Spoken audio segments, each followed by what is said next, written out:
Welcome to our Let's Talk Data podcast series. My name is Nathaniel Martinez, and I'm happy to introduce to you our topic for today. If you haven't done so yet, please subscribe or follow our podcast wherever you listen to podcasts. This episode, we are joined by Senior Director of SAP Signavio Process Intelligence, Silvio Arcangeli, and Senior Director of Data Management Solution Marketing at SAP, Gatling, as they discuss SAP Signavio, the key elements, and how SAP and Signavio work together for process improvement. Enjoy today's podcast and be sure to check out the links in the show notes to learn more. My name is Ginger. I've hosted a few of these, and I'm joined today by my esteemed colleague. You guys have met him a few times, Silvio. So Silvio, welcome back to the podcast today. Thanks, Ginger. Always a pleasure to be here. Now, in the past, when I've talked with Silvio, we have both worked on our solution, SAP Data Intelligence, and we've done that for several years. You see Silvio in videos that we have, our overview videos. You see him in podcasts, you see him all over the place, but Silvio recently changed positions, so I wanted to loop him back in and tell us a little bit about his new gig. He has moved over to the Signavio organization within SAP. So Silvio, before we talk, in this podcast today, we really want to talk about SAP and Signavio, understanding what Signavio brings to the plate with SAP, how they work together for process improvement, taking your process improvement to the next level. But Silvio, first, just tell us about your switch and what your role is now. Thanks, Ginger. So I switched to Signavio, and in particular, my current role is leading product management for one of the products of the Signavio suite, which is called SAP Signavio Process Intelligence. Right? And actually, for me, is like going back to a topic that is really close to my heart, because you remember that I joined the data management team in 2018, so a few years ago already, when we started with Data Hub back then, and then the intelligence. But before that role, I used to be in the EMEA Center of Excellence of SAP, looking after our middleware business back then.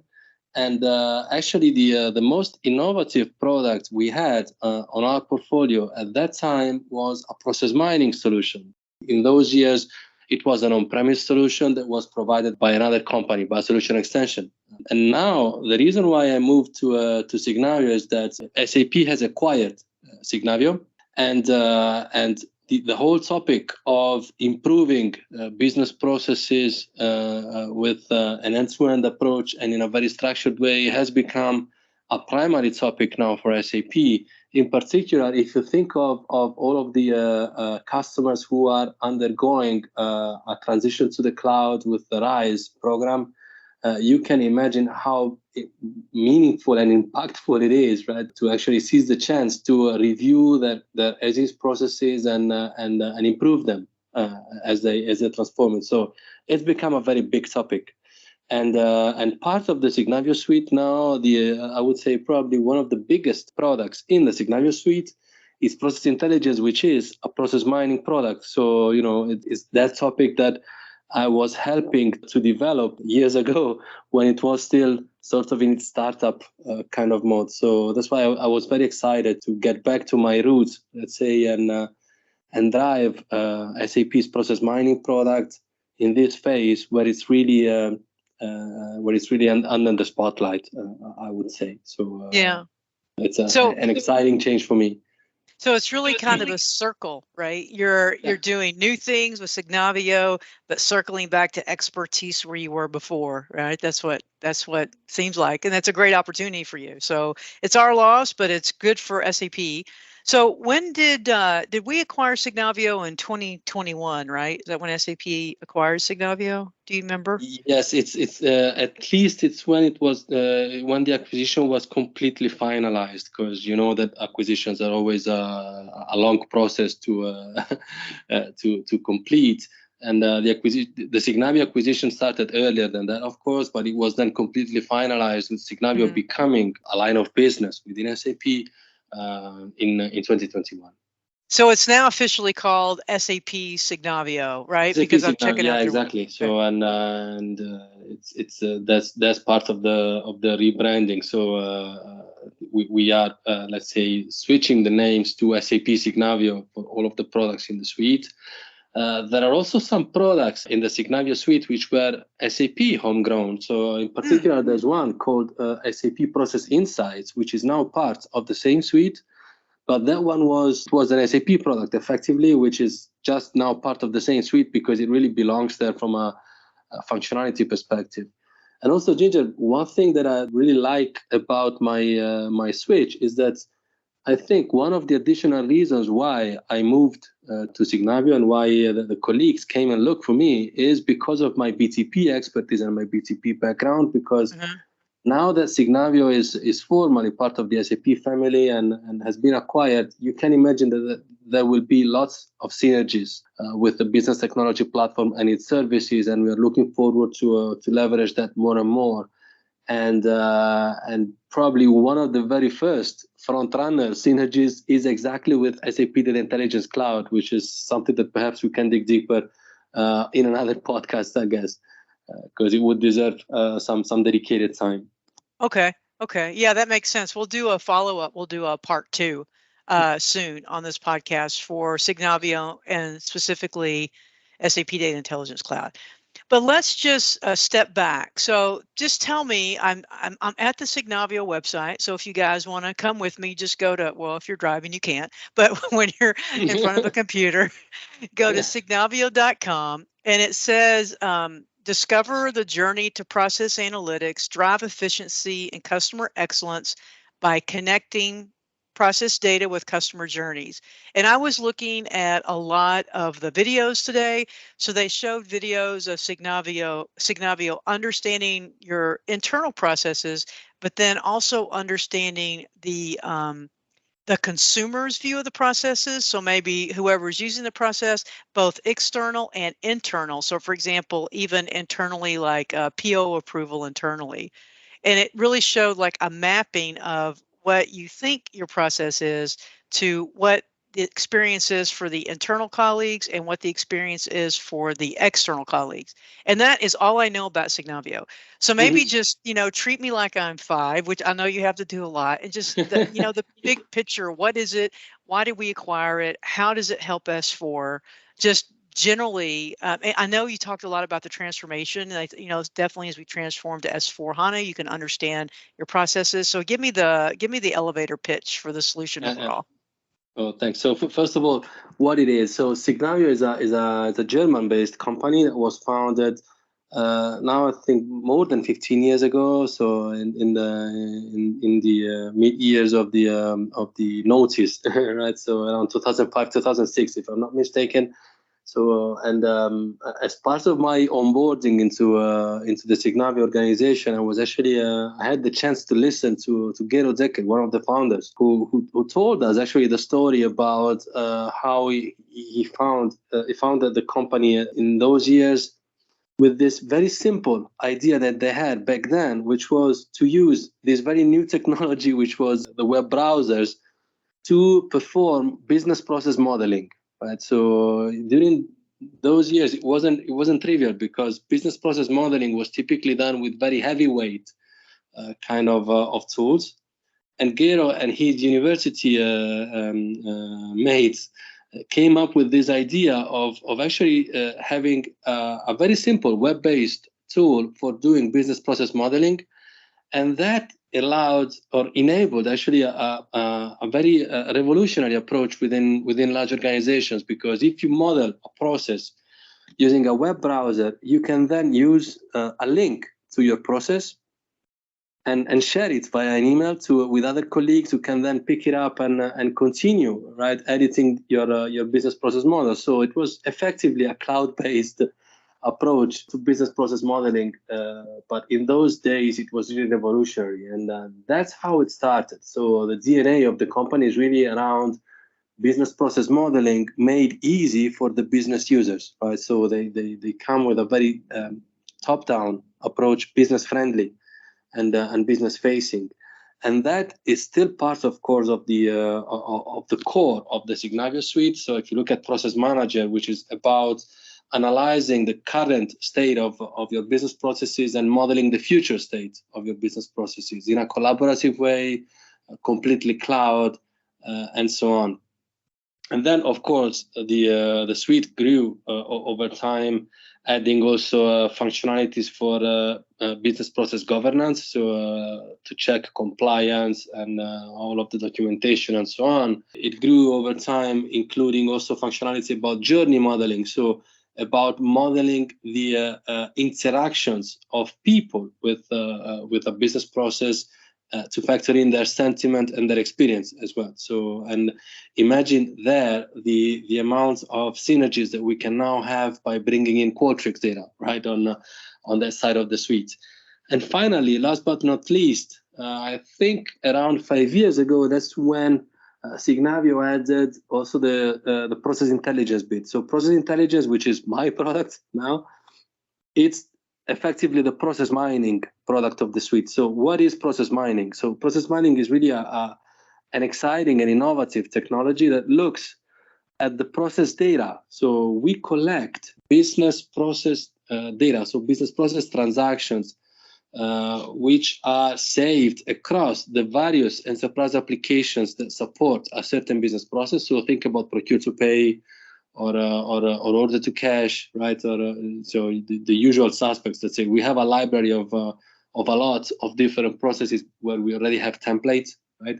But think of a sample business process. So let's take procure to pay. We look at the records that are saved in SRM and in finance, for example, for supporting procure to pay from the moment in which the purchase requisition gets created to the moment in which the related invoices get paid, right? And by collecting all of those events that are related to the process, we can then sort of reverse engineer all of the different ways in which the process was executed. So it's basically sitting at the opposite side of modeling in terms of supporting a business process improvement cycle. So what we do is that we look at what really happened in the systems, and we derive a graphical representation of all of the different variants of the process that were actually executed over the course of the last year or the last 2 years, for example.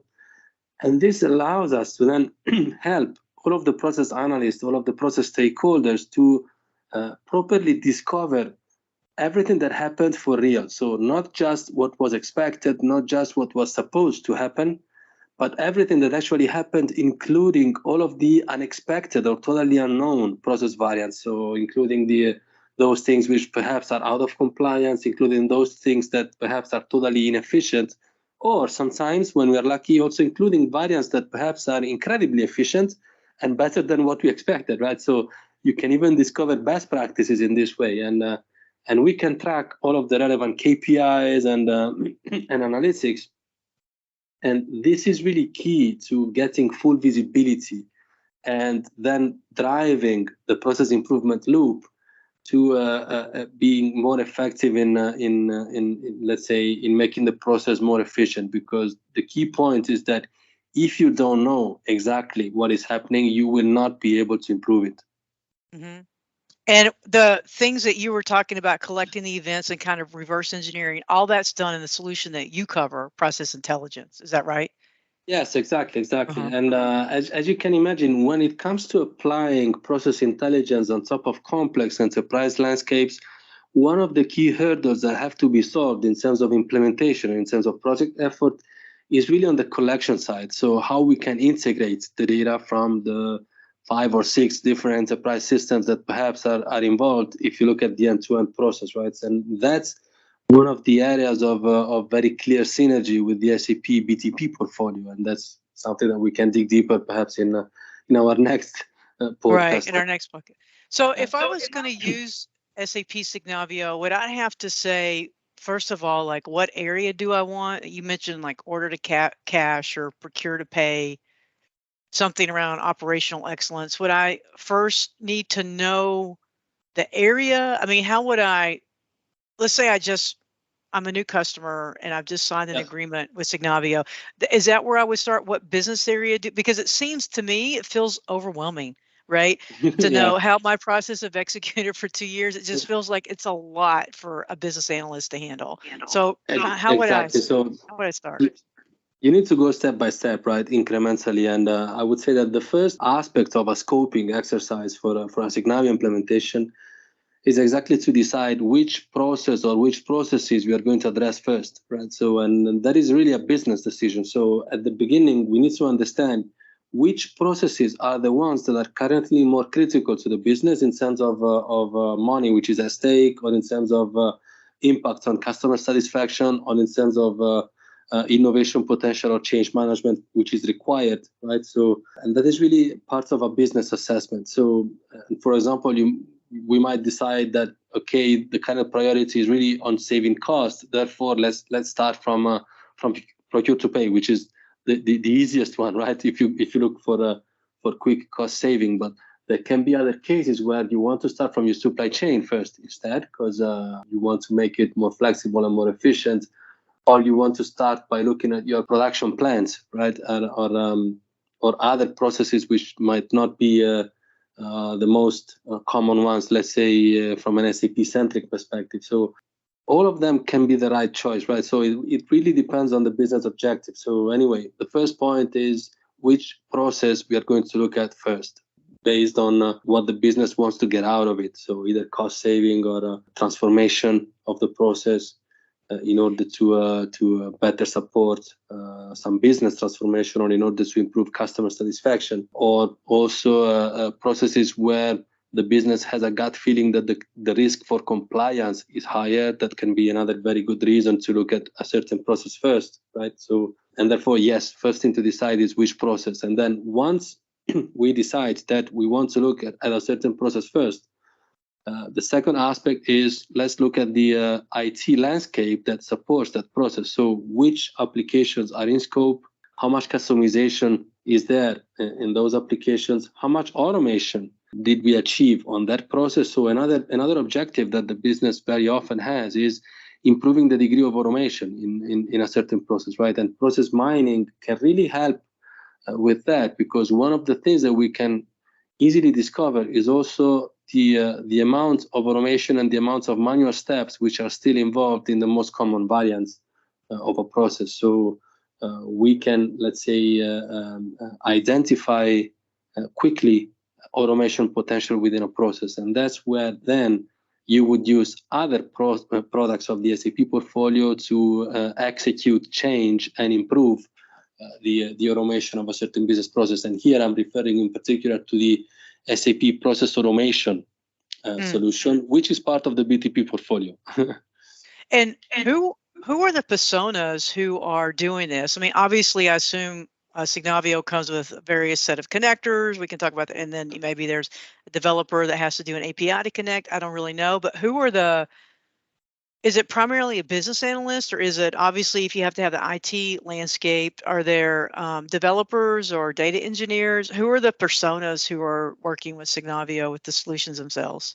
Yeah. So let's say the ones that are surely always there are the business process analysts. So Okay. all of the people in an organization that own the business process models and that own business process reengineering or business process improvement as a topic, they are clearly stakeholders of this implementation. Then another clear stakeholder is also the business owner of the process, so the people who own the profit and loss of a certain business process, and the direct reports typically of those guys, right? And then other stakeholders which are always impacted and involved on the IT side are the people that are responsible for the IT landscape supporting a certain business process. So in large organization, normally the IT organization always has some functional guys that are process oriented, let's say. Mm-hmm. So they are the peers of the business process analyst on the business side, and they're always involved in such a transformation project. Mm-hmm. And we're from the data management area, right? So let's say I have a data governance team. Are those people also typically involved? I know there is a process governance solution or product from Signavio, or do they come later, or are they involved earlier? What would you say about our data governance colleagues? GRC is one of the stakeholders as well, because compliance and governance is always a relevant topic for this exercise. And yes, those guys then they would tend to look both at the data governance aspects and the process governance aspects, which are quite complementary to each other, right? So a GRC team has to look at both in general to minimize risk. Mm-hmm. And then our typical, like, for example, I have a buddy, he works in supply chain at a customer, and he's in charge of the data governance for that whole area at his company. So if that's his role, then as we look at the governance for these processes, he would be pulled in, right, by the business analyst team or someone like that, right? Yeah, indeed. Okay. Correct. All right. So if I think, is there anything else we need to know if I'm just like getting started with Signavio? Because I feel like you've given us a good overview. I definitely understand more about it now. Okay, perfect. So I think in order to dig deeper, of course, you already mentioned the website, so signavio.com. Yeah. And another, I think, good resource is the SAP community, which we are growing also for Signavio. So as part of the onboarding of Signavio within SAP, actually, we are now more thoroughly creating Signavio resources within the SAP.com website and let's say integrating Signavio also within the SAP community. So I would look also for that. Okay. That Yeah. resource. So if you're listening, if you're interested in the community, if you just Google SAP Community Signavio, it'll take you to the community is called Business Process Intelligence, and I see the community there. And so there'll be good stuff there. And if you go to signavio.com, there's a watch the demo on the website. And if you go, and then if you select products and go into process intelligence, which is where Silvio works, there's also a really good, really long video there. It's really good. It's really detailed. It's really long. And then what we'll do is, since you're from the data intelligence area, and I know you'll be doing a lot with the actual integrations and how data intelligence would work with Signavio, we can already kind of see a glimmer of that from what you're talking about, the connections. You guys will do that in another podcast coming soon. So this has been your introduction to Signavio. So go check it out, go to the community, go to the webpage, check out the demos, and then we'll do a follow-up in the next few days. All right. So Silvio, thank you for joining us today. Thanks a lot, Ginger. Thanks a lot for having me. It's always a pleasure. And if you haven't yet subscribed to our Let's Talk Data podcast series, I hope you'll do that wherever you listen to your podcast. And if you enjoyed this one, I'd love for you to listen to, we just did a podcast on women in data, so you can check out that episode as well. All right, so thank you very much. We'll see you on the next edition of our Let's Talk Data podcast series. We hope you enjoyed today's podcast. Use the links in the show notes to learn more. If this topic is of interest to you, then you might enjoy episode 51, Best Ways to Leverage Data Management Services Across SAP Business Technology Platform. We look forward to seeing you on the next episode of the Let's Talk Data podcast.